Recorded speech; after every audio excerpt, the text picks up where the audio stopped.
بسم الله الرحمن الرحیم.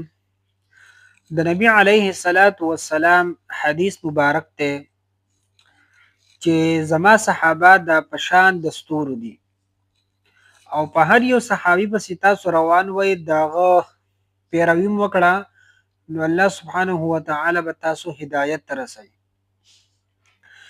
نبی علیه الصلاۃ والسلام د کمالاتو نمونه د صحابه کرامو.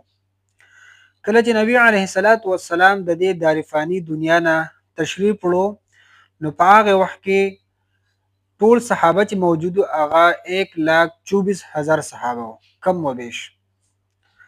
او دومره تعداد هغه د انبیای کرامو هم دی، 1,24,000 کم و بیش. او بدی صحابه کې 313 صحابه دي چې هغه د بدری ویلېږي، او پر رسولانو کې په انبیای کرامو کې 313 دا رسولان دي،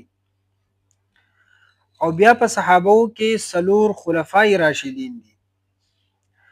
نو بیا به د انبیای کرامو کې سلور هغه رسولان دي کوم ته چې الله سبحانه و تعالی کتاب ورکړي، کتاب په نازل کړي.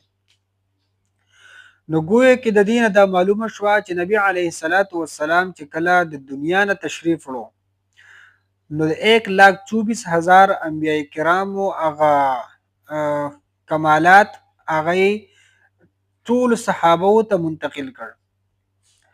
نو بیا نبی علیه الصلاۃ والسلام فرمایي چې الصحابه كلهم عدول، زما صحابه چې دي دا ټول عادل دي، دا انصاف کوونکي دي په دین او په دنیا سره. په دین کې هم انصاف کوي چې نه زیاتې کوي او نه د دین نه څه شی کموي.